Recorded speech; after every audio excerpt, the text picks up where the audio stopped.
Good evening, ladies and gentlemen. We'll call to order the May 17th, 2023 meeting of the Council of City Springdale. I would ask that you rise for the Pledge of Allegiance and remain standing for the invocation.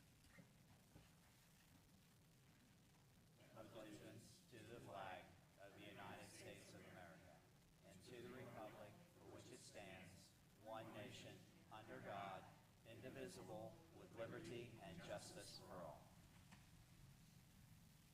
Oh God, we ask your blessing upon our schools, colleges, its teachers, students, and administrators. Prosper its life in this community and grant to us, its graduates, in readiness to support the right as they see the right and the satisfaction of usefulness in the world which you have made. Amen. Amen.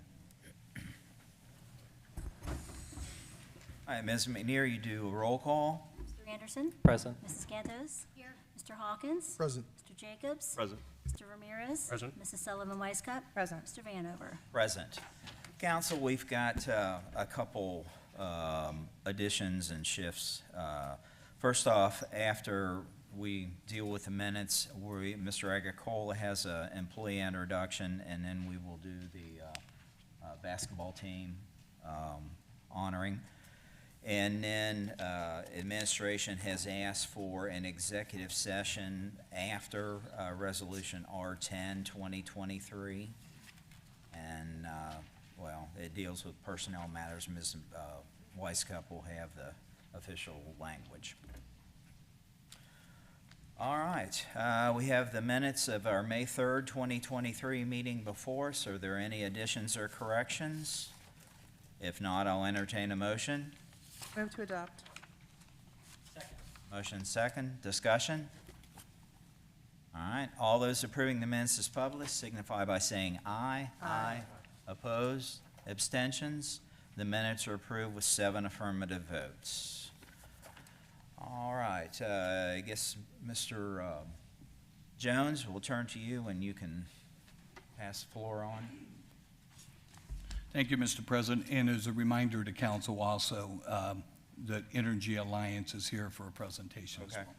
So this time we'd call up Public Works Director Jeff Agricola for an introduction and a presentation. Good evening and thank you once again for the opportunity to introduce a new member of the Public Works Department to you. This evening I'm pleased to introduce Mr. Paul Helmers, who started with us in January of this year.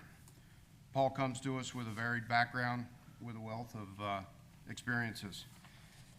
He has previously held positions such as self-performing property maintenance for a private 350-acre site down in Kentucky, interesting story there, as well as working for Duke Energy as a lineman for a number of years. As he was growing up in Colerain Township, his family operated a construction business, and during this period, Paul was exposed to a lot of aspects of commercial and residential construction, and he developed a lot of diverse skills and abilities. Years ago, Paul's passion for animals also started him on a path for studying the farrier trade, and he was educated in the field.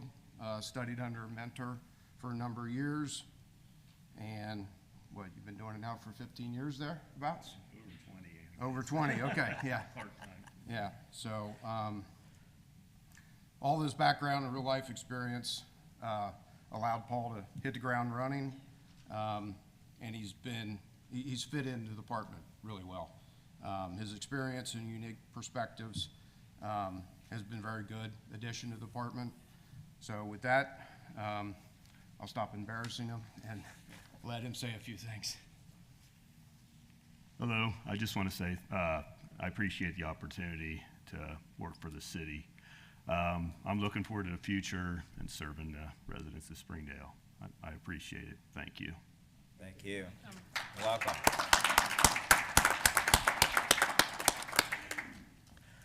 Okay, Mayor Webster, you've got a proclamation. I have a question for Coach Davis. Do you expect any of the other players to be here? Honestly, I have no idea. I think these are the only 2 I'll have. Okay, we're prepared to give you the proclamations any time.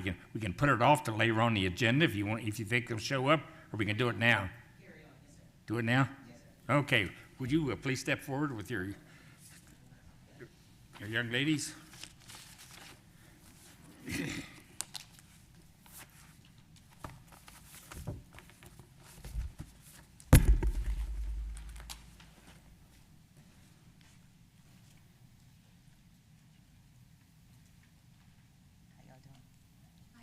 Welcome. Why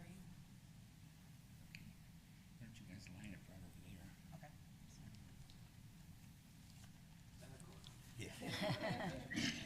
All eyes on you. Yeah. Okay, I'd like to read this proclamation, and I'm going to present it to Coach Davis here, and let her do the honors of introducing the young ladies. And I want to do that for two reasons. Number one, I want them to do justice on having their name pronounced properly for the minutes, and to save me the embarrassment. Okay, so if you bear with me, I'll read the proclamation. I'll leave out the names. I'll give you the proclamation here, and also we have one for all of the young ladies, and you can individually call them up by name and give them a proclamation. Okay, all right. Whereas the Princeton High School varsity girls basketball team has captured the 2023 Ohio High School Athletic Association's Girls Basketball Division I State Championship, and whereas led by Princeton head coach, girls basketball coach Dee Davis, a Princeton alumni, and the staff of assistant varsity coach Michelle Booker, varsity assistant coach Ryan Simmons, girls junior varsity head coach Tom Castee, and girls junior varsity assistant coach Cornelius Morse. The Lady Vikings won 17 consecutive games to end the 23 season with a 28-2 record. And whereas Princeton defeated Grafton Midview in the semifinal by a score of 61-57, and defeated Olmsted Falls 69-51 in the final. And whereas the Lady Vikings showcased their advantage by outscoring their opponents for total domination on the court this season, and were ranked 24th nationally by Max Preps. And whereas the Princeton High School varsity girls basketball team has put forth countless hours of hard work into their winning season. Now, whereas each member of this varsity basketball team should be recognized for their outstanding performance that serves as a positive example in many ways to our younger residents. And now, therefore, I, Doyle H. Webster, Mayor of the City of Springdale, do hereby proclaim May 17th, 2023 as Princeton High School Varsity Girls Basketball Team Day in the City of Springdale, and urge all of our residents in the community to join in recognizing this significant accomplishment. So with that, I'm going to give you the proclamation, and if you ladies, once your coach gives you your proclamation, if you just go up and go around the back, I'm sure they'd all like to shake your hands. There's not often we get to shake hands with state champions. That's right. All right. So.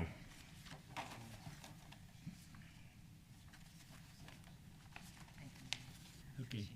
All right. Thank you, Mayor Webster, as well as all the council members. We greatly appreciate this recognition. I will go through and read all the young ladies' names. We have Deanna Carter-Hartley, Callie Fordson, Soleil Williams, who is standing to the left. Come on up. Okay, come on, Soleil. Yeah, young lady. Lasagna Hill, Mari Girton, Jaden Mabin, Kiara Brooks, Sanaya Carr, Paris Reed, Jordan Champion, and Heaven Sneed. All right.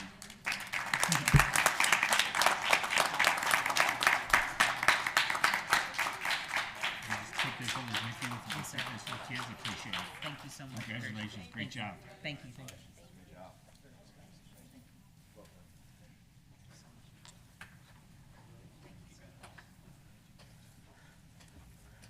Sir, thank you.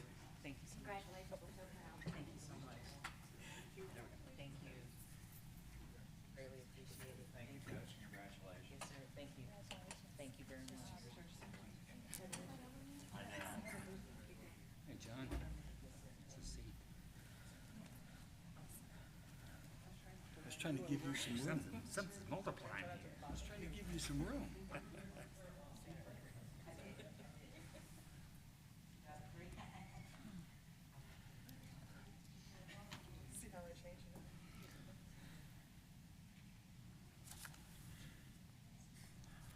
All right.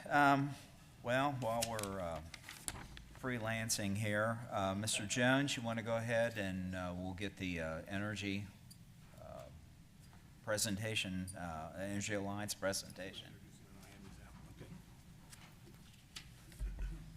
Brian's going to hand something out here.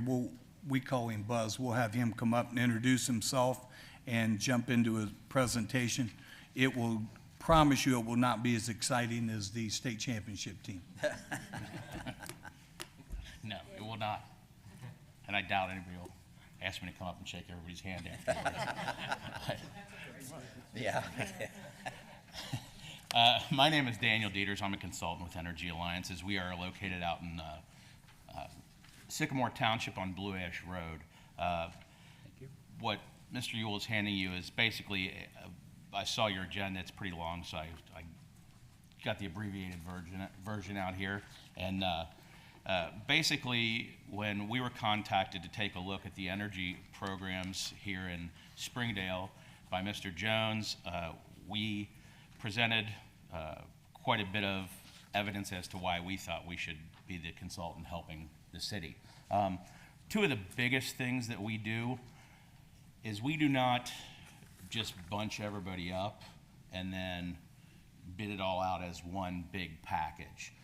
That hurts. Generally, cities the size of Springdale generally end up supplementing other communities that are in those big programs. So we run our request for pricing a little bit differently than everyone else. Springdale is contracted alone, Springdale is bid alone, and what the other thing that we do that is a little bit different is we handle all of the customer service that we can. So if the city wants to refer folks to us, we're happy to do so, and we're happy to take those calls. So there's about a 90% chance when one of your residents calls, they're gonna get me on the phone. So we don't put everybody off to the supplier, whoever that is. Generally, suppliers don't have the knowledge of our area, so it's a much more difficult answer for those suppliers when we can give the answer in a minute or two and help people get in the program or out of the program, always at no cost, always at any time, always with no big hassle to them. So folks that get into the programs and they want to be there, they can always ask us questions. If they want to get out, we'll get them out. If they want to come back in, they can always come back in at the original price, not some inflated price later.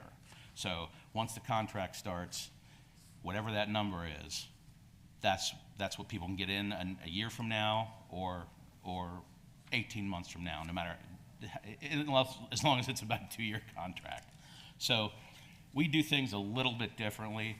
We do all the PUCO filings, all the Ohio Consumer Council filings. We pay all your fees. We have a person that is dedicated to doing that within our company. She's been doing it for about 25 years, so we never have an issue with things like that. If you look through your packet, you will also, if you're on page 3, I don't know who can read that. I cannot. I left my readers at home. So, but basically what the administration will get to pass on to you is a performance report every 3 months. And it will tell you how the program is doing. It'll tell you how which homes are saving, which homes are not saving. Duke, for example, does not bill the same amount to every home every month. It's a price that changes. It can be volatile on the gas side, not so volatile on the electric side, but you'll see maybe a cent or 2 cent difference from January to July.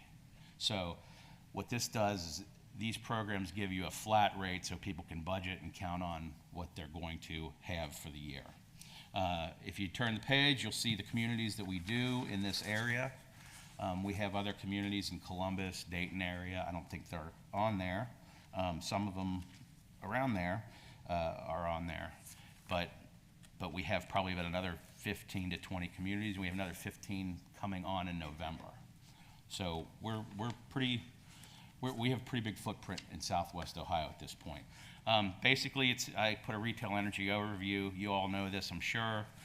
The generators are out there, the suppliers, we go and bid it out. We've been doing a bid for Springdale since February or March. We've been looking at the numbers since February or March.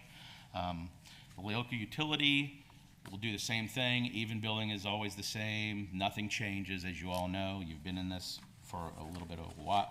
So we go to the big page. Duke's price to compare for June is going to be about 10.23 cents. That's what our models are telling us. That's not completely accurate, but I bet you it'll be over 10 cents. Energy Alliance's aggregation customers are paying between 6.3 and 7.1 for the next 2-year period. So what that is essentially is a $31 to $43 per month savings over the utility. So these programs are valuable. These programs save people money. These programs are absolutely worth doing. The big reason for that, of course, is, our economy is, I don't know, anything's not more expensive, but there were some capacity auctions that were really, really high back in November, and we were kind of waiting until April or May to make sure that the last auction got in so we can tell what the price is going to be for the month of June. So that's kind of where we are. Once the program would start, if you go to the very last page, there'll be a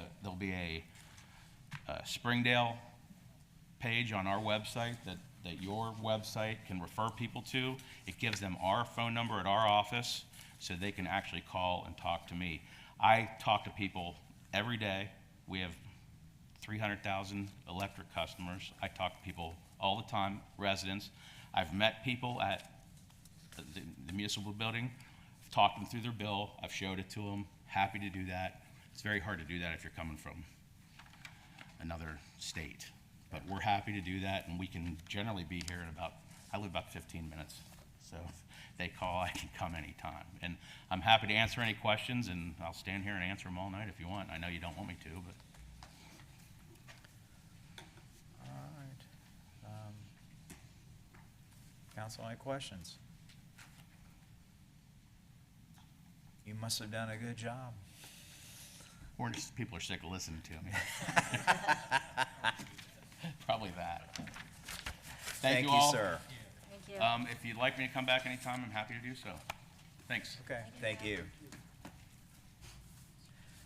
All right, at this point, we'll venture back into our normal agenda routine. We're in committee and official reports, and first off, civil service, Mr. Yule. Thank you, Mr. President. I will be substituting for Mr. Coleman tonight. He could not make tonight's meeting. Civil Service Commission met on May the 4th. We had 2 commissioners present. Mr. Coleman had a conflict that night as well. A couple highlights that I'd like to discuss tonight. Our building inspector process, we have 1 candidate in the background phase. Our facilities maintenance hiring process continues. We will be accepting resumes and applications for the position of fire captain, and that ends on May the 24th. We have 2 individuals in the background process for our police officer hiring process. And currently in the police department, we have 3 promotional processes going on, 1 for police lieutenant, 1 for police sergeant, and 1 for police corporal. So those are active. The lieutenant's process wrapped up on Monday, and the sergeant's process will continue into June. Corporal process will continue into July. With the retirement of Gordon King, we had to make some adjustments in the building department. 2 of our current property maintenance inspectors were reclassified to Building Inspector 1 and Building Inspector 3, and will take over the residential commercial building inspections that Gordon King was doing in addition to property maintenance responsibilities. So Mr. Lamping has decided that all of his building inspectors will all share in the property maintenance inspections so that we can be a little more efficient and have more people dedicated to getting out there and addressing the violations. And our next civil service meeting will be on June the 8th at 2 p.m. All right, thank you, sir. I don't see any questions. Rules and laws, Ms. Gantes? Thank you, Mr. President. No report. Okay. Finance Committee, Mr. Hawkins. Thank you, Mr. President. No report. All right. Planning Commission, Ms. Weisskopf. Thank you, Mr. President. Planning Commission met on May 9th, and all were present. We had two pieces come before us. One was Chips Glass at 12190 Springfield Pike. That is the tire discounter building, and they are changing their name from Tire Discounter and Glass to Chips Glass is now going to be the company that's there, and they came for signage and the exterior colors and things like that. That was approved 7-0. And then Maple Knoll Village, the pavilion development plan for the, it was 11100 Springfield Pike, the Manor House. It is, since it's been closed since right before COVID, they were going to be demolishing that and building like a recreational kind of a center thing, pickleball courts, space for them to do like crafts and have more entertainment there in-house in Maple Knoll. And that passed 7-0 vote, and then everything else is, they do have some things going that need to go before BZA, fencing, signage, things like that. So those will be going towards to BZA. I don't know if it's gonna be this month or in the near future, but we did pass all of ours, and they did say that the new recreational thing will be for 62 to 101-year-old citizens. That's what they have right now, and the independent living only, and that will be open for them. And so they wanted to have a broad spectrum of things available so that these adults from anywhere from 62 to 101 would be able to enjoy the facility. So we're very excited to see when they start that. And that's all that I have, unless you have anything else. Nothing to add. Thank you. All right, thank you. Board of Zoning Appeals, Ms. Gantes. Thank you, Mr. President. Board of Zoning Appeals met on April 25th. We did have 2 members absent.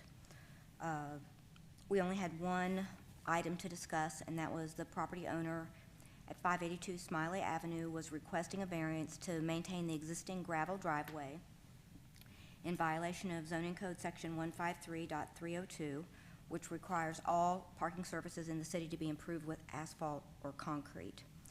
Because all of the members weren't there, the applicant asked if we could table that to the next meeting. So everybody will be able to hear their presentation, and that the tabling of that item went through with a 5-0 vote, and we'll be hearing that at the next meeting, which is Tuesday, 5/23. Do you have anything to add, Jeff? No, I think that's perfect. Okay, thank you. All right, Board of Health, Mr. Jacobs. Mr. President, Yes. I had a question. Sure. I'm sorry. Yep. Go ahead. Why was it the total presentation was done, and then they decided at the end they wanted to table it? Don't you normally give them an opportunity? We only have 5 members. We won't go forward if you're not ready for the results. Well, this was her first time making a presentation, and we did discuss that option with her at the beginning. And I think it took a while for her to understand that that was an option for her and why she might want to make the decision to do that. So we did hear most of her presentation, if not all, a good chunk of it. And she discussed with her family, and they decided that they would like to have the opportunity to present all the information to the entire board, and we voted in favor of that. So the next meeting will be a total presentation again? So the other members can hear it? Jeff's going to answer that. I'm not sure. Mr. Anderson? Thank you, Mr. President. So after speaking with Mr. Brown, Law Director, on how to best handle tabled applications like that, the advice we were given was the general advice is to pick up exactly where you left off or it was tabled, which means we had gone through, at least in that application, we'd gone through the staff presentation and the public hearing in that meeting. we had tabled it after that. So the general expectation is that we'll pick up at that point at question and answers. So it's certainly possible for people, the other members who, they have the minutes that they can review, and they can review the recording if they like, but the expectation is we'll pick up where we left off. That may mean, as part of the question and answer, much of the material could be repeated, but it's not required to. We always try to do in BZA, I mean, you've been there a number of years, to make sure the resident has had a full opportunity to have their case heard. So the intention is to pick up where we left off, but we certainly could go back if the other members have questions on the other material, just like we would if it was continuing that night. Okay, thank you. Ms. Weisskopf? I just have a really quick question. So when you say that you're picking up where it left off, so you close the public hearing, so the public hearing is not going to be opening, and I want to make sure, so if people think that they're coming out and they're going to be, I want to make sure, is there going to be another public hearing, or is that closed? So we had closed the public hearing in that meeting. It does not mean that we can't reopen the public hearing if the board would like to do that. So typically, that would be something the board could choose to do at any point in time. The city did advertise the possibility of a public hearing, so we're okay to do that, but it's at the discretion of the board. So that's something that in the meeting, if it makes sense to reopen it, we certainly can. It is not a requirement. We already completed that portion of that BZ application. So we could, but we don't have to. Does that make sense? Yeah, I just want to make sure that way if people thought that they were coming out and thinking it was a public hearing altogether, I didn't want anyone to misunderstand what the situation was. So the public hearing for that application was closed in the meeting before it was tabled, but it is an unusual situation because we don't typically do that. It's something that we've offered in the past, and because this one, as Mr. Ramirez mentioned, was tabled after the public hearing, that's something that the board would have to look at when we're in the meeting if we want to continue it or reopen a new one. Thank you so much. Yeah. Okay, Board of Health, Mr. Jacobs. Thank you, Mr. President. Board of Health met on the 11th of this month. It'll be their last meeting until the end of the summer hiatus, so we won't meet again until September. One of the first items I wanted to mention was Board Member Rita Hart spoke very passionately about the contributions to the Board of Health we've had from Deborah Boggs, Commissioner Clayton, and Nurse Amy Ellis, and just and I haven't been there for a short period of time, but hearing Ms. Hart talk about how valuable those folks are to the team, and she just really wanted to reiterate that to them, and I wanted to repeat it here tonight. Their service to the board has been fantastic. Food program update, a bunch of miscellaneous items. Sam's Club has a sushi bar that is in pre-licensing phase right now. As people have probably noticed, driving around town, the White Castle is being remodeled. 2 food trucks have been licensed in the city. Turkeys Are Us. And the plan, there's a review for a 3rd food truck to operate in the city. Hibachi Express is conditionally approved. That's on Princeton Pike, 11711 Princeton Pike. Pizzeria da Tonino on Springfield Pike, 11546. Plans conditionally approved there. There has been a change in what was formerly Magnolia's. There may be some action at that location. There's a tentative name change to Ida Mae's Southern Cooking, same owner as in the past, but there has been some movement on that has been kind of stagnant for a while. The last item on the food program is a farmer's market will be operating once a month during the summer on Glen Springs, kind of right across from the Days Inn. The first one was the 6th of this month. And the Board of Health completed their comprehensive or community health improvement plan. I have a copy here. If any members would like to see it, I can pass it around. It is comprehensive, quite complete, and a lot of effort went into that. As far as Nurse Amy's report, or Nurse Ellis's report, I'm sorry, the COVID emergency has ended officially, but we still have some vaccines available. In terms of shots for the month of April, 6 COVID shots were given, 58 vaccines for children in our Vaccine for Children program. The board is proud that Heritage Hill Elementary is 100% vaccinated, all their students, and so that's a great accomplishment. We had 23 blood pressure screenings during April, and that's about it unless there are any questions. All right, I don't see any lights. Thank you, sir. Capital improvements, Ms. Gantos. Thank you, Mr. President. No report. OKI, Mr. Anderson. Thank you, Mr. President. Just 3 quick bullets from presentations at the OKI meeting. OKI did meet on May 11th last week. There was a presentation on EVs, or electric vehicles, or partially electric vehicles. They showed that it was interesting that EV take-up has increased more rapidly than is expected over the past 3 years. So the models that they had for electric vehicle take-up has increased more than even the models would have projected. So there was a lot of discussion about EV chargers and how we can support that growth. It's interesting, though, even though it's a large take-up, currently only around 1% of registered vehicles in Ohio, or at least in our region, are EVs, but it's increasing very quickly. Kentucky and the collar counties do lag quite a bit in EV take-up, but also in charging stations, and they're not sure if that's the reason, so they're doing more research on that. The second point that was interesting was a presentation on population and job growth, since that affects infrastructure needs. And what they shared was that population and job growth has recovered over the past 5 to 6 years to pre-COVID levels, which is good news. At least from a job standpoint in our region, it's recovered. And there's been a steady inflow from outside the region for the workforce.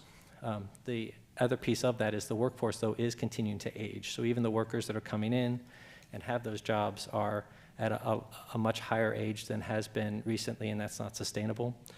So births have continued to decline, and seniors are continuing to increase. I mentioned that as we do our planning, even when we talk about multi-use paths and roads and infrastructure in general, that the idea is we do need to continue to accommodate that, since that's what we're trying to support right now. And there's an interactive tool that's available where you can look at that in kind of a heat map and see where the region and how it's growing. That's interesting for people who are into data, and that's available on the OKI website. The last thing I'll share was additional funding and money that was given out and approved in that meeting. One was notable was the 5310 projects. It's a program that's targeted to improve mobility for seniors and people with disabilities in our region. That program gave out $2 million, just over $2 million in grants this past year, to 11 applications that purchased additional light vehicles, modified vans, accessible work programs, and just more programs to get people out there and moving around, which I think is great. So anytime we can support that, I think it's a good thing. And that's all we have for OKI. All right, thank you, sir. Mayor's report. Mayor Webster. Thank you, Mr. President. Just a couple things. First off, this morning I had the pleasure of attending a sort of a kickoff, if you will, for Metro Now in Springdale and Sharonville. We're going to be the first, and then I think in a couple weeks we're going to roll out the second one over in the Northgate area.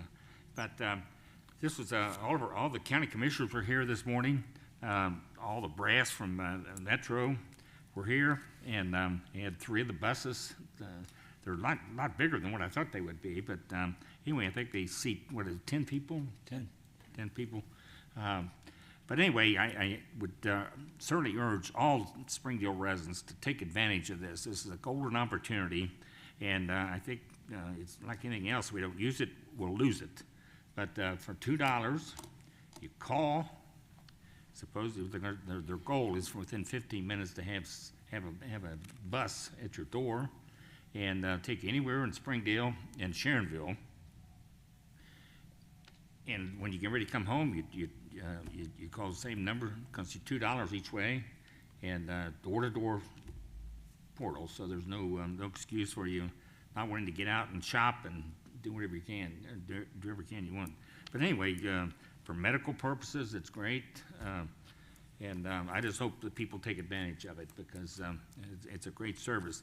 And all this came about because of, I think it was issue 7 that was passed a couple years ago, where we finally got the funding for Metro spread out among the county.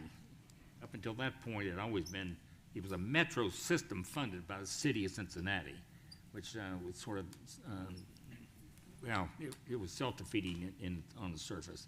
So now we own a part of it, and all of you own a part of it. Every time there's part of the sales tax goes towards to support this effort.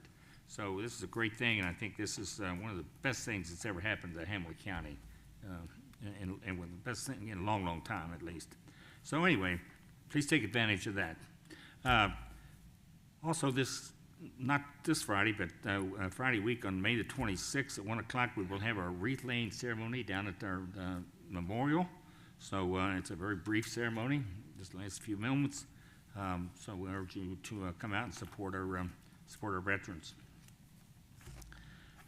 At this point, I would like to present a proclamation to Mr. Agricola, and this is in our long line of proclamations. And this one reads as follows. Whereas public works professionals focus on infrastructure, facilities, emergency management, and services that are of vital importance to the sustainability and resilient communities and to the public health, high quality of life, and well-being of the people of the city of Springdale.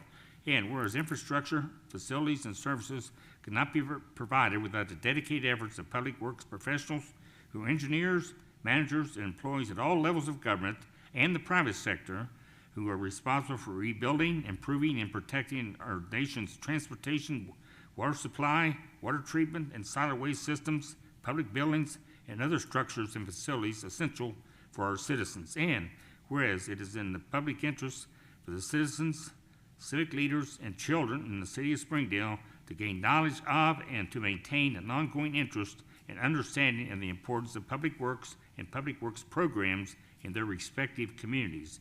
And whereas the year 2023 marks the 63rd annual National Public Works Week, themed as Connecting the World Through Public Works and sponsored by the American Public Works Association. Now therefore, I, Dorlace Webster, Mayor of the City of Springdale, do hereby proclaim the week of May 21st through the 27th, 2023 as National Public Works Week in the City of Springdale, and call upon all of our residents and civil organizations to acquaint themselves with the issues involved in providing our public works and recognize the contributions these public works officials make every day to our health, safety, comfort, and quality of life. So, Mr. Agricola.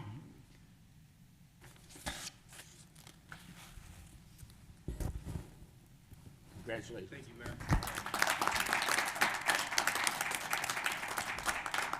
Thank you, everyone. That concludes my report. All right, Clerk Counsel Finance Director, Ms. McNear. Thank you, Mr. President. The general fund update through April 30th, 2023 for receipts based on a net receipt budget of $24.123 million.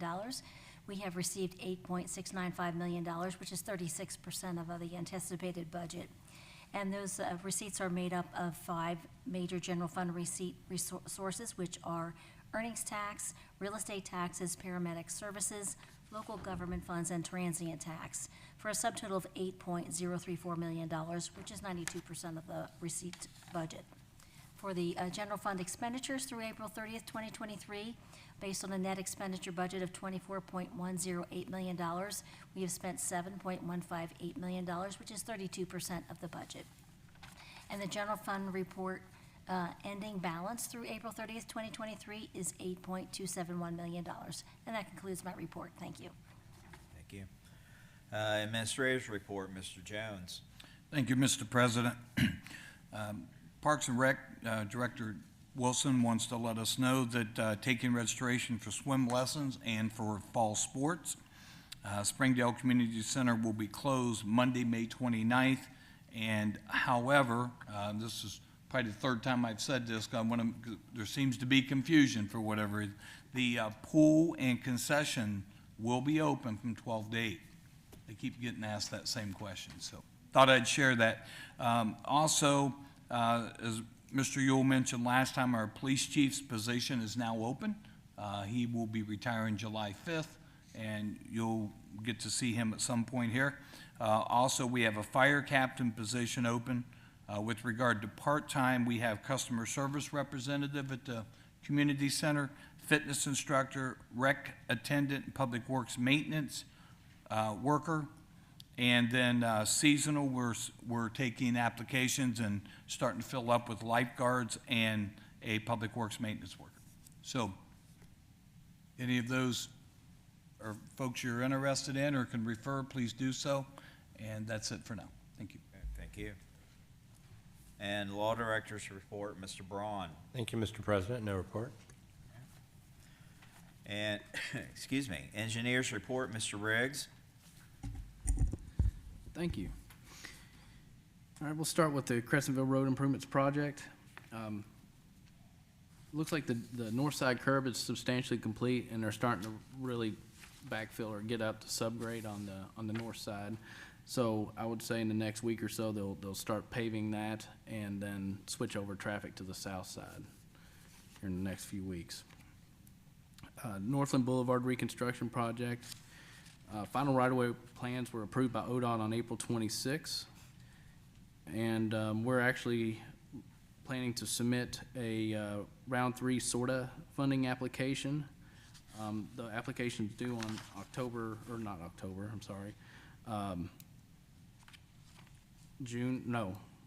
March 31st, I believe, or May 31st, rather.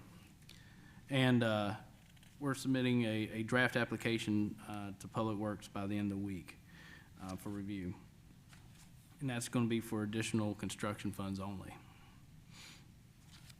We're also working, and we'll discuss this a little bit more later this evening, the Kemper Road Northland intersection modification and Kemper Road shared use path project. We're going to submit a OKI funding application for STBG funds, construction funds. Those are due June 2nd, so the end of next 2 weeks from here. We're going to submit a draft to the city by the end of this week as well, draft application. The Kemper Road CSX Bridge Repair Project, work is ongoing on the bridge deck. We're still looking to complete construction by August.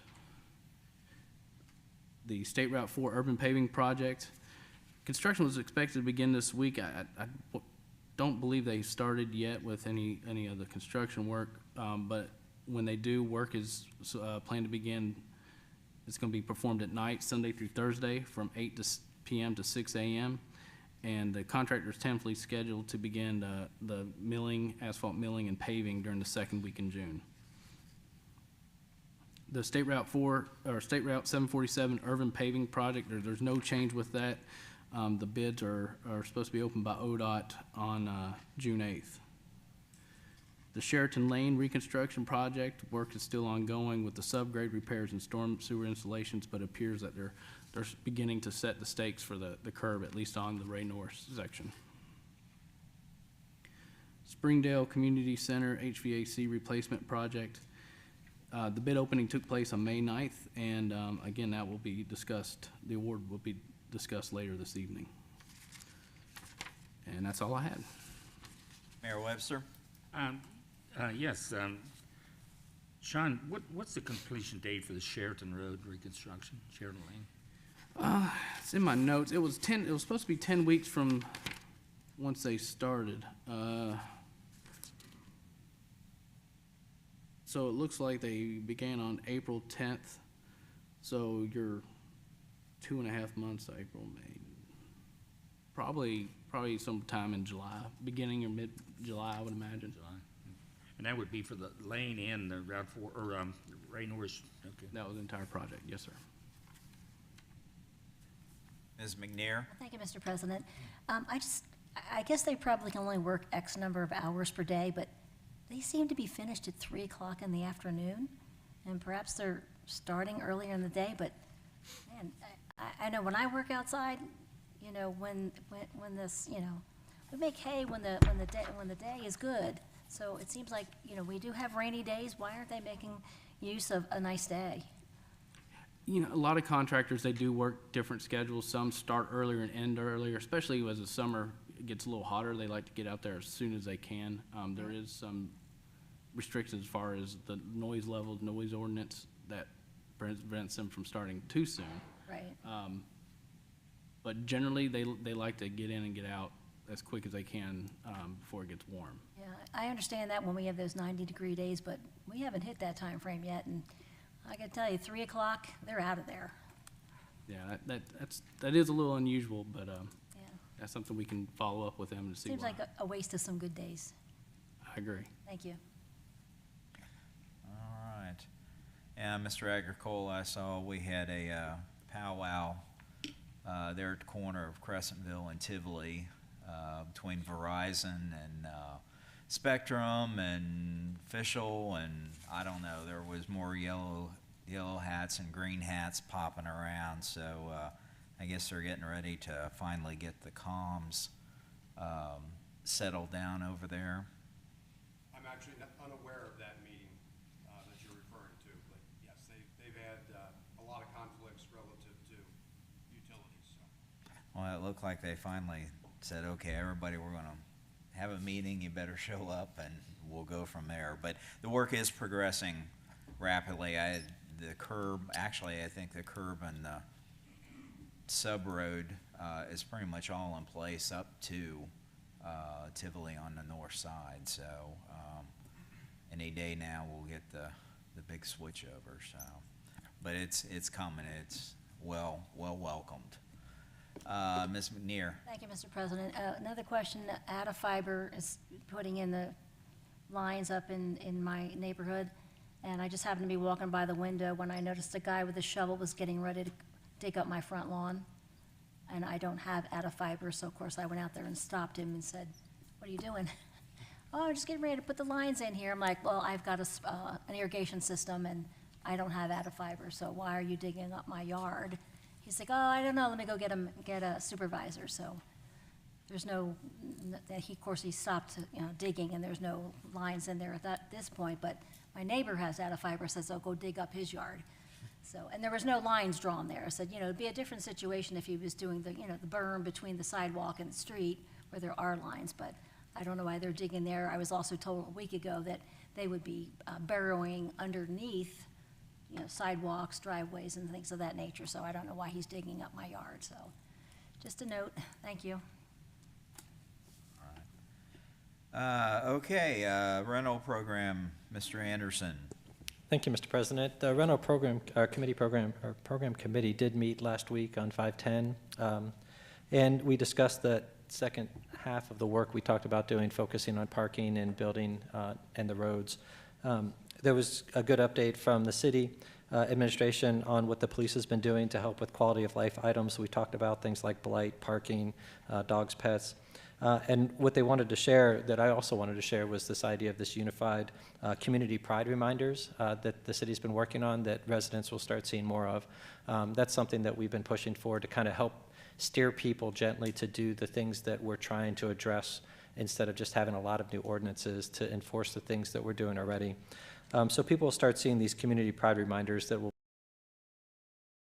the police or public works or building department about cutting grass or adjusting this or parking on improved surfaces. So the general consensus of the committee at that point was to give a chance for these city programs, this enhanced kind of notification and communication to work, and see what that does to the community before we come back with more ordinances directed at parking or things like that. The idea is that we'll meet back again probably in 2 to 3 months to take a look at the results, because the next thing to look at would be at the zoning code as a total, to see if we need to update things like parking and green space requirements, or how the streets are being used for micro-mobility devices, and that sort of thing. So the committee decided not to take additional action out of that meeting and wanted to have the city kind of see what we can do. And that's what we completed. So if there's any questions, or if there's anything that Ms. Sullivan-Weisskopf or Mr. Vanover want to add, that's all I have for the update. Sounds good. Ms. Weisskopf. Okay, very good. All right, with that, we're out of committee and official reports. Communications, Ms. McNear, are there any communications this evening? Nothing this evening, Mr. President. Thank you. All right. Communications from the audience. Is there anybody in the audience like to address council for any reason? Second call. Third and final call. We'll close communications from the audience. At this point, we'll move into ordinances and resolutions. And first off this evening is ordinance number 23, 2023. This is a second reading and can be enacted upon this evening. Ms. McNear, when you're ready. Ordinance number 23, 2023, an ordinance accepting a bid and authorizing the mayor and clerk of council, finance director, to enter into a contract with World Fuel Services Incorporated for gasoline and diesel fuel. Whereas bids were advertised and sought for gasoline and diesel fuel for use by the city of Springdale, and whereas after reviewing the bid submitted, World Fuel Services Incorporated was determined to be the best bidder. Now therefore be it ordained by the council of the city of Springdale, Ohio, members elected thereto concurring. Section 1, that the bid of World Fuel Services Incorporated for gasoline and diesel fuel in the following amounts, which represent the total cost to the city in excess of OPIS price per gallon, is accepted and determined to be the best bid. Premium lead-free 89 and 93 octane, 0.3500 per gallon. Diesel 51 cetane, 0.03800 per gallon. Section 2, that the mayor, clerk of council, finance director are hereby authorized to enter into a contract with World Fuel Services Incorporated for the provision of fuel according to the specifications set forth by the city. Section 3, that the clerk of council, finance director is hereby authorized and directed to pay World Fuel Services Incorporated in accordance with the terms of said contract.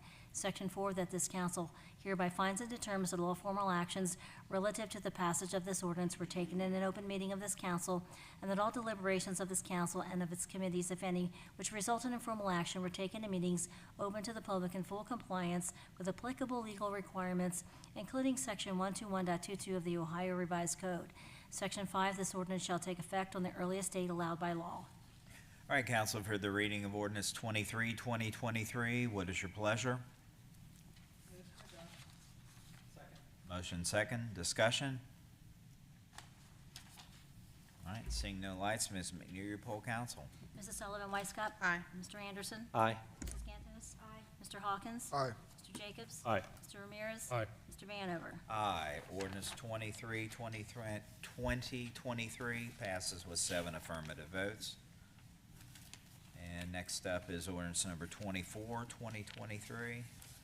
Whenever you're ready, Ms. McNear. Ordinance number 24, 2023, an ordinance authorizing a cooperative agreement relative to the West Centerville Road Improvement Project between the City of Springdale and the Board of Butler County Commissioners and declaring an emergency. Whereas Section 153.61 of the Ohio Revised Code provides for agreements between any county and any municipal corporation for joint construction of public improvements. And whereas a joint cooperative agreement between the Board of Butler County Commissioners and the City of Springdale for the West Crescentville Road Improvement Project should be authorized and approved. Now therefore be it ordained by the Council of the City of Springdale, members elected thereto concurring. Section 1, it is hereby declared necessary to be in the best interest of the City of Springdale to execute a cooperative agreement with the Board of Butler County Commissioners in connection with the West Crescentville Road Improvement Project. Section 2, that the mayor, clerk of council, finance director are hereby authorized to execute a cooperative agreement with the Board of Butler County Commissioners in the form attached as Exhibit A, the agreement which is incorporated herein by reference.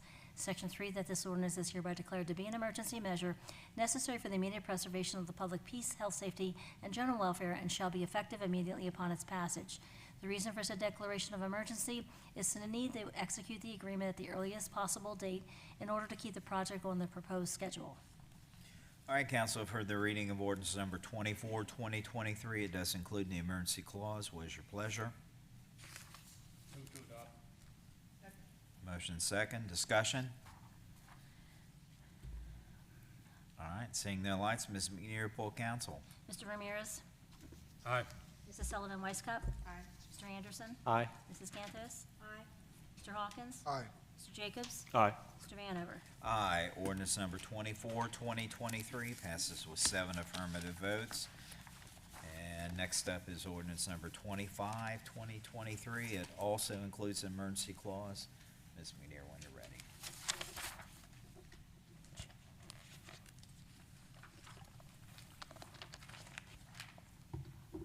Ordinance number 25, 2023. An ordinance accepting a bid and authorizing the mayor and clerk of council, finance director, to enter into an agreement with Dricus Piping Corporation for the Community Center HVAC Replacement Phase 1 project and declaring an emergency. Whereas the 2023 budget included funding in the amount of $350,000 for the Community Center HVAC Replacement Project Phase 1, the project, and whereas the City of Springdale, the city, advertised for bids for the project, and where sealed bids were opened on May 9th, 2023, and whereas the city has reviewed the bids and determined that the lowest and best bid for the project was submitted by Dricus Piping Corporation with an adjusted base bid in the amount of $242,200. Now therefore be it ordained by the council of the City of Springdale, Ohio, members elected thereto concurring. Section 1, that the City of Springdale City Council finds the bid submitted by Drake-Cast Pumping Corporation in the amount of $242,200 to be the lowest and best bid submitted for the Community Center HVAC Replacement Project Phase 1. Section 2, council hereby authorizes the mayor and the clerk of council finance director to enter into an agreement with Drake-Cast Piping Corporation for the Community Center HVAC Replacement Project Phase 1 in the amount of $242,200. The agreement. A copy of the agreement is attached to Exhibit A and incorporated herein by reference. Section 3, council hereby finds and determines that all formal actions relative to the passage of this legislation were taken in an open meeting of this council, and that all deliberations of this council and of its committees, if any, which resulted in formal action, were taken in meetings open to the public in full compliance with applicable legal requirements, including Section 121.22 of the Ohio Revised Code. Section 4, this ordinance shall take effect on the earliest date allowed by law. Section 5, that this ordinance shall be an emergency measure necessary for the preservation of the public peace, health, safety, and general welfare, and shall, subject to the terms of Article 2D, 3D of the Charter, be effective immediately. The reason for the declaration of emergency is the need to execute the agreement immediately in order to complete the work in a timely manner for the prices quoted. All right, council, you've heard the reading of ordinance 25, 2023. It does include the emergency clause. What is your pleasure? Move to adopt. Second. Motion second, discussion. Mayor Webster? Yeah, just look at these numbers and the engineer's estimate. If we'd have known this, we'd have bid 6 of them instead of 4. We had enough money in the budget to pay for 6 of them, because that's coming. We know that. Right. So we got 6. Let's see. We got, how many? We have 4 done, and now this is 4 more. So we have 8 of the 17. Total 16. 16, okay. So anyway, strike while the iron's hot. That's right. Mr. Anderson? Thank you, Mr. President. Just a question on Section 5. Is there a reason that the language is different than other emergency ordinances where we're citing specific articles of the charter? Is that just a different person was writing it, or does that mean something different in this case? Mr. Braun? Actually, we've been trying to cite that section of the charter and all the legislation. I've been updating it because we should rely on the charter, not the ORC, to allow us to do that. Thank you. If it hasn't been appearing, it's probably something I didn't catch, but if you go back and look, I've been inserting that.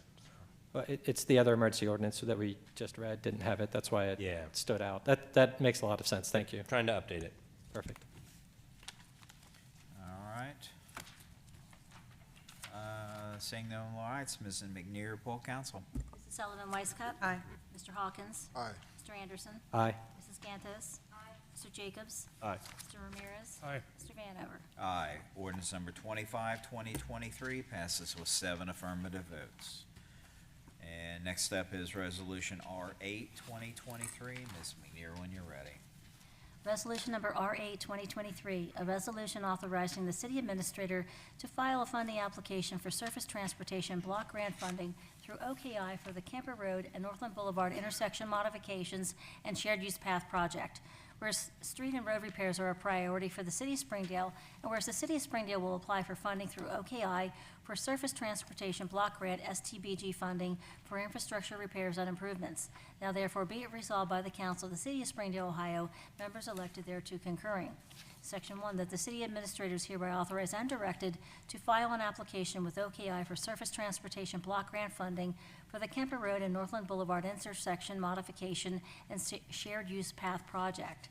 Section 2, that the council for the city of Springdale does hereby endorse and support the application for surface transportation block grant funding for the Kemper Road and Northland Boulevard intersection modification and shared use path project.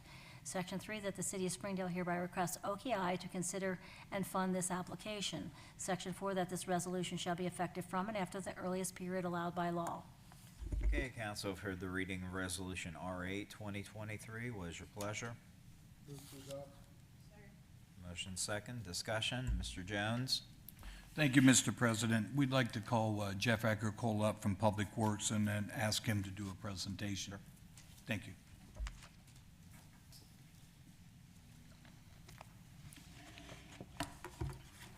You get to see me once again this evening.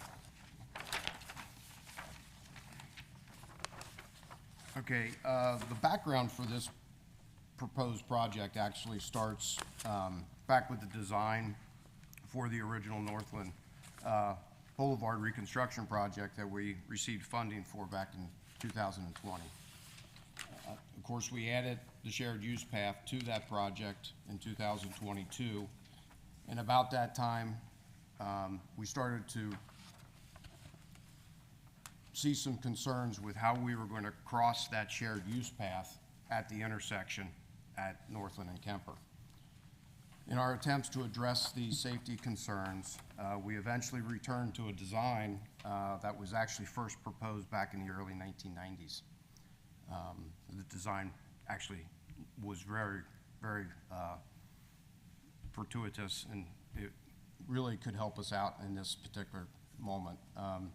So this design encourages through traffic and truck traffic to follow Kemper to Northland and vice versa, basically while avoiding the residential area along Kemper west of the intersection. Design also provides for a narrower roadway at the intersection, and with less westbound traffic, westbound through traffic, the pedestrian crossing will be safer and easier to accomplish. This intersection modification, however, was beyond our original Northland project scope, and therefore the increased cost would have been 100% local if we would have tried to incorporate it into that project. To avoid that, we approached ODOT and OKI about to change the original project scope and discussed our plans for the future intersection modification and shared use path application. By pursuing these improvements separately, it allows us the opportunity for additional grant funding and allowing for additional shared use path to be incorporated. ODOT and OKI agreed with our proposed changes, and the future project plans were within line with our connectivity plan, and they felt that it better addressed the safety concerns with the shared use path.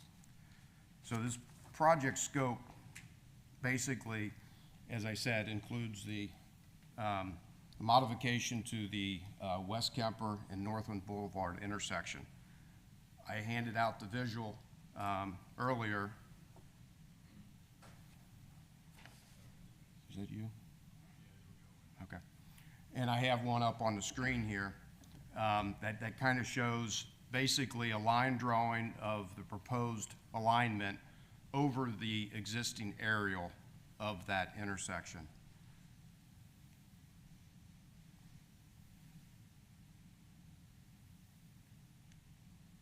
So you can kind of see how the new alignment kind of is directing traffic on Kemper and Northland to continue on either Kemper and Northland, and then the West Kemper Road that continues towards Longview is therefore kind of a secondary type of street. We have seen an increase in truck traffic coming off of businesses on Northland. They'll head east on Northland. GPS is telling them turn around, turn around. They get to this intersection and the semi heads down through the residential area. It's increased, especially with some of our businesses as they've developed on Northland. And with this type of design, we believe that it would encourage them to continue east to 747, where they have a very easy access to another interchange. Additionally, this scope would add the continuation of the shared use path along Northland Boulevard to this intersection.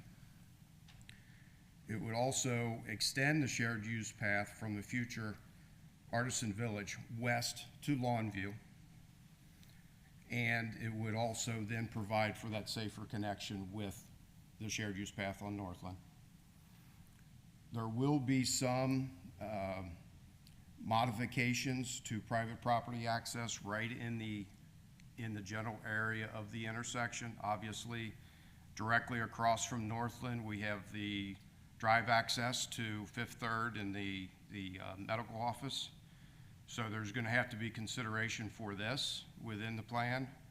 And there is likely to also be some right-of-way acquisition that is necessary between roughly this intersection and about Sweeney Place. Once we get a little bit east of Sweeney, we start developing a lot of pavement width, and we feel we have plenty of right-of-way and or pavement to work with once we get towards the intersection of Princeton Pike. So at this point, there's a lot of concept here. There's not a lot has been designed, but we do have a conceptual construction estimate that puts this project at $5.1 million. This funding application is an OKI allocated federal funds through the Surface Transportation Block Grant Program. It's the same program that we got the funding for the current Northland project. The funding is capped at 80%, or in this particular round, $8 million per individual project. So our request at this point, we're looking at about $4.1 million request for the grant. We would then be offsetting with about $1 million of local match. Obviously, there are several additional funding opportunities that we can go after. Once we get moving on this project, there is SORTA money, there is MRF money. Both Northland and Kemper Road are both roads that are available or have the municipal road funds available to them. And then there is also OPWC funds that we can go after in the coming years to offset some of our local match.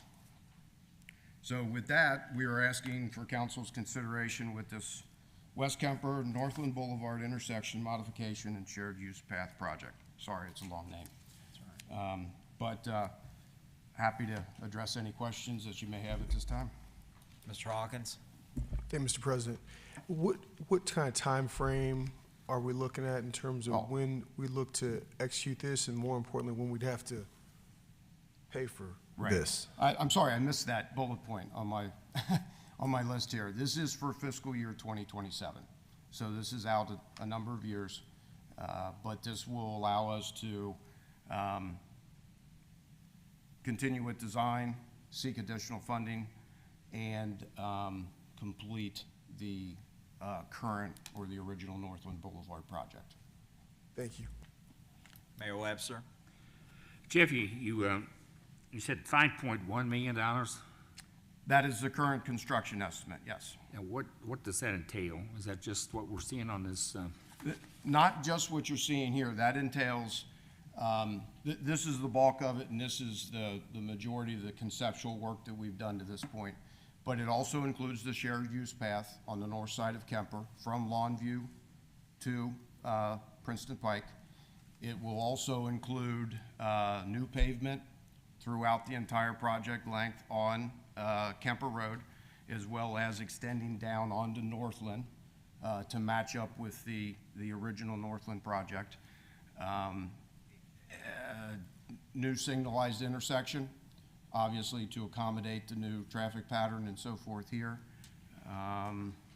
There is also, as we get on the eastern end, as we approach Princeton Pike, with some of the moving around of lanes that we will have to do there to make room for the shared use path. It'll be on the north side, and of course we have that retaining wall very close to the roadway there, and we have to avoid that.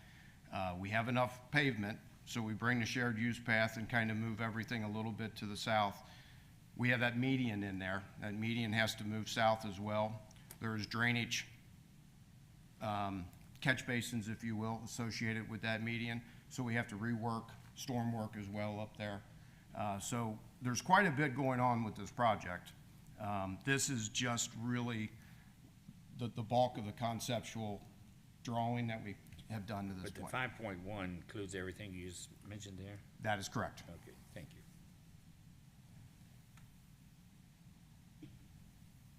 Don't see any more lights. Thank you, sir. Great, thank you. All right, council, we've heard the reading. We've got a motion second. Discussion. Ms. McNear, poll council. Hawkins? Aye. Mrs. Sullivan Weiscup? Aye. Mr. Anderson? Aye. Mrs. Gantes? Mr. Jacobs? Aye. Mr. Ramirez? Aye. Mr. Vanover? Aye. Resolution R8, 2023 passes with 7 affirmative votes. And next up is Resolution R9, 2023. Ms. McNear, when you're ready.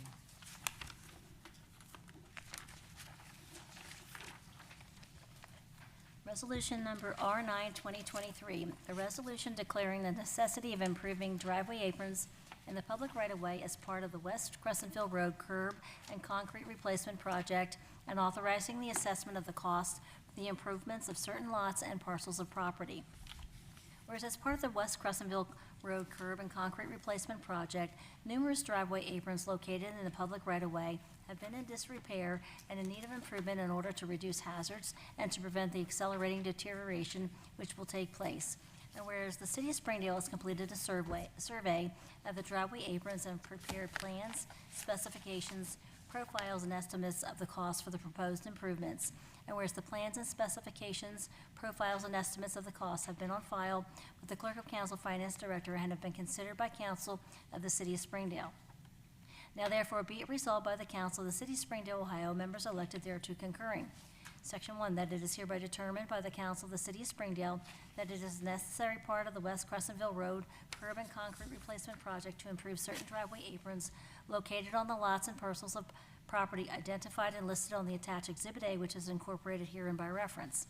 Section 2, that the plans, profiles, specifications, and estimates of the cost for the driveway apron improvements prepared by the city staff, which were placed on file in the office of the Clerk of Council Finance Director, be and are hereby approved.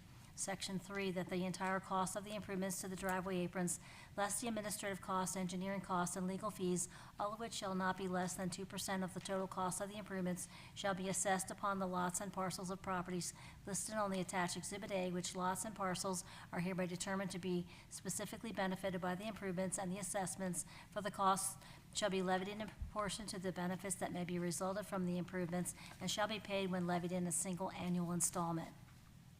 Section 4, that the city staff be and is hereby authorized and directed to prepare an estimated assessment of the costs of the driveway aprons improvements based on the estimates of the costs filed in the office of the Clerk of Council Finance Director in accordance with the methods of assessment set forth in this resolution, and showing thereon the amount of assessments against each lot and parcel of property to be assessed. The estimated assessments for the driveway apron improvements shall be filed in the office of the Clerk of Council Finance Director and shall be available for public inspection. Section 5, that upon the filing of the estimated assessments, the Clerk of Council Finance Director is authorized and directed to cause notice of the passage of this resolution and of the filing of the estimated assessments. Notice shall be made to and be served upon the owners of all lots and parcels of the property to be assessed by personal service or by mailing of registered or certified letter containing the notice to the owner of the lots and parcels of properties identified in the attached Exhibit A. All such notices shall inform the owners of the lots and parcels of the property that if there is an objection to the tentative appointments of the costs of the improvements to the property, they may file in writing with the Clerk of Council Finance Director of such objection, but no later than 21 days from the service of the notice. Section 6, that this resolution shall take effect and be enforced from and after the earliest period allowed by law. All right, council, we've heard the reading of Resolution R9, 2023. What is your pleasure?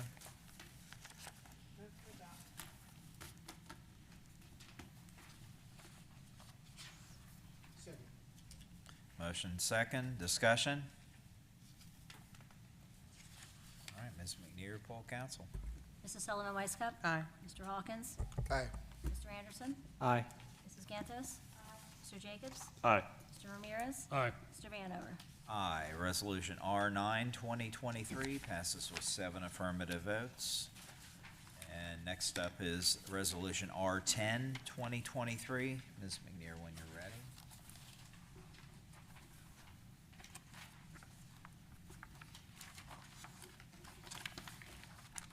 Resolution number R10, 2023, a resolution approving the update of the solid waste management plan of the Hamilton County Solid Waste Management District.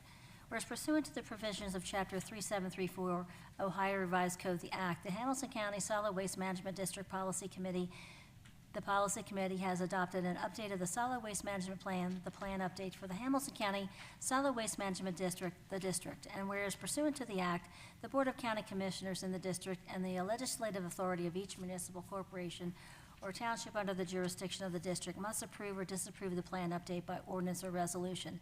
And whereas the City of Springdale has reviewed the plan update and has determined that the plan update is in the best interest of the City of Springdale and Hamilton County. Now therefore be it resolved by the Council of the City of Springdale, Ohio, with members elected thereto concurring. Section 1, that the Council of the City of Springdale hereby approves the Hamilton County Plan Update. A copy is on file in the office of the Clerk of Council, Finance Director, incorporated herein by reference. Section 2, that it is hereby certified that all formal actions of the Council of the City of Springdale relating to the adoption of this resolution were taken in an open meeting of this Council of the City of Springdale, and that all deliberations of the Council of the City of Springdale were in meetings open to the public in compliance with all legal requirements, including Ohio Revised Code Section 121.22. Section 3, that the Clerk of Council, Finance Director is hereby directed to promptly deliver or cause to be delivered a copy of this resolution to the Hamilton County Solid Waste Management District. Section 4, that this resolution shall take effect and be enforced from and after the earliest period allowed by law. Mr. President, may I speak to this item? Sure. This may sound very familiar to everybody up here because we have passed this previously, and I just wanted to make a comment that I think it's rather ironic that the group that is responsible for trying to reduce solid waste is making us redo this again, because it's not within the time frame that they wanted us to do it. So we're redoing this again. So you can maybe hear my displeasure about this in my tone of my voice tonight, but there you go. Thank you. All right, Council, you've heard the reading of Resolution R10, 2023 with commentary. What is your pleasure?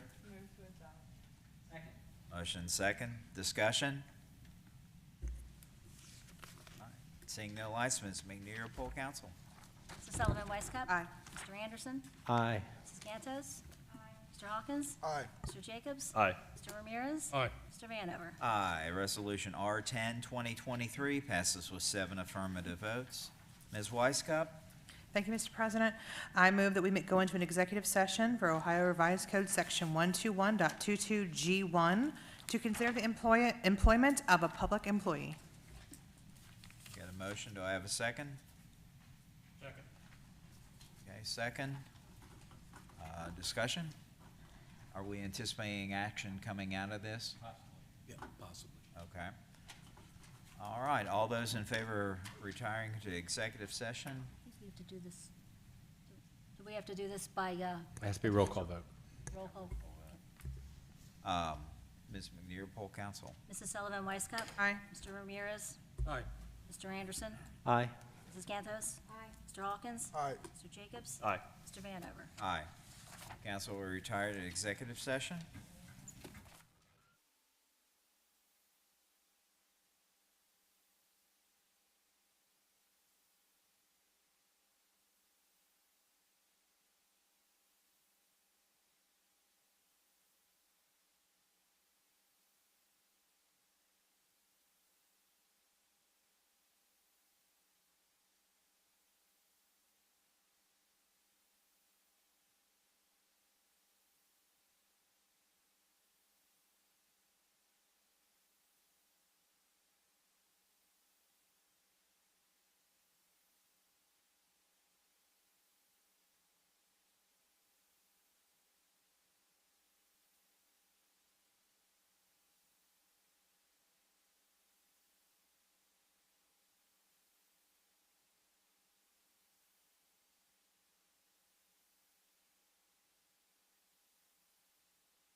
Council is back in session after retiring to an executive session. Looking for a motion? I'd like to make a motion to add ordinance number 26, 2023, an ordinance authorizing the execution of a separation agreement and general release and declaring an emergency to the agenda, please. I have a motion. Do I have a second? Second. Okay. Motion second. Ms. McNear, discussion? Ms. McNear, poll council on the addition of ordinance number 26, 2023. Ms. Sullivan Weiscup? Aye. Mr. Jacobs? Aye. Mr. Anderson? Aye. Aye. Mr. Hawkins? Aye. Aye. Mr. Mann? Aye. 7 affirmative votes. Ordinance 26, 2023 is added to the agenda. Ms. McNear, when you're ready.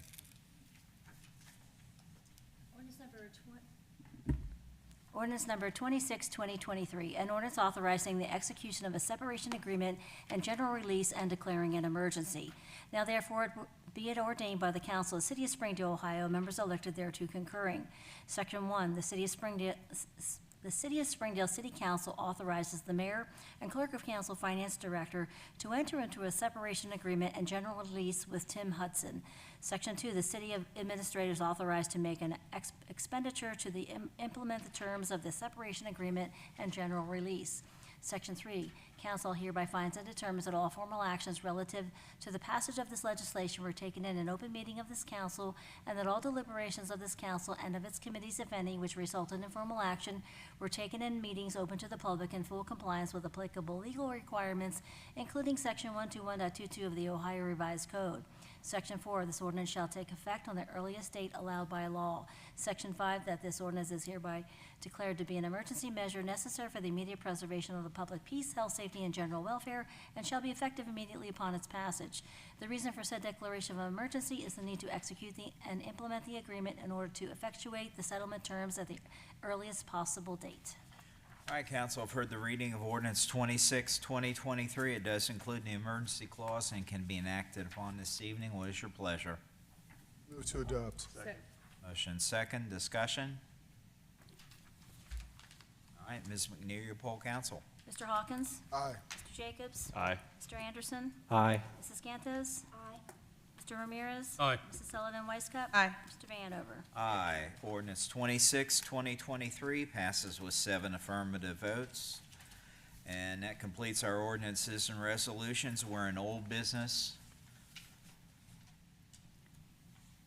All right, new business. Okay, meetings and announcements. Ms. Weiscup? Thank you, Mr. President. Planning Commission will meet on June 13th in these chambers at 7 p.m. Okay. Mr. Anderson? Thank you, Mr. President. The Board of Zoning Appeals will meet in these chambers next Tuesday, May 23rd at 7 p.m. All right, I didn't see more lights. We have Mr. Hawkins for an update on legislation. Oh, I'm sorry, moved too quick. Communications from the audience. Is there anybody in the audience like to address council for any reason? Second call, third and final call. We'll close communications from the audience. Now, Mr. Hawkins, we'll go to you for an update on legislation still in development. Thank you, Mr. President. As you review your internal memorandum, item number 1 was addressed with ordinance number 23, 2023, an ordinance accepting a bid and authorizing the mayor and clerk of council finance director to enter into a contract with World Fuel Services Incorporated for gasoline and diesel fuel. That passed the 7-0 vote. Item number 2 was addressed with ordinance number 25, 2023, an ordinance accepting a bid and authorizing the mayor and clerk of council finance director to enter into a contract with the best bidder for the community center HVAC replacement phase 1 project and declaring an emergency, and that passed the 7-0 vote. Item number 3 was addressed with resolution R8, 2023, a resolution authorizing the city administrator to file a funding application for surface transportation block grant funding through OKI for the Kemper Road Northland Boulevard intersection modification and shared use path, and that passed the 7-0 vote. Item number 4 was addressed with ordinance number 24, 2023, an ordinance authorizing a cooperative agreement relative to the West Crescentville Road Improvement Project between the City of Springdale and the Butler County Board of County Commissioners and declaring an emergency, and that passed the 7-0 vote. Item number 5 was addressed with Resolution R9, 2023, a resolution declaring the necessity of improving driveway aprons in the public right-of-way as part of the West Crescentville Road Curb and Concrete Replacement Project and authorizing the assessment of costs for the improvements on certain lots and parcels of property, and that passed the 7-0 vote. Item number 6 was addressed with Resolution R10, 2023, a resolution approving the update on solid waste management plan in Hamilton County Solid Waste Management District. We also had ordinance number 26, 2023, a resolution or an ordinance authorizing the execution of a separation agreement and general release and declaring an emergency, which also passed the 7-0 vote. All other matters were forthcoming. All right, and staying with Mr. Hawkins, a recap of the legislative items requested for our next council meeting. Is the matter with regard to the depositories going to be on for June, the first meeting for June? So we'll have a request for an ordinance confirming the designation of depositories for the city of Springdale and declaring an emergency, and that's it unless there's anything else from council or the administration. Administration, we good? Okay. And with that, we have item 16 before us. Move to adjourn. Second. Council's adjourned.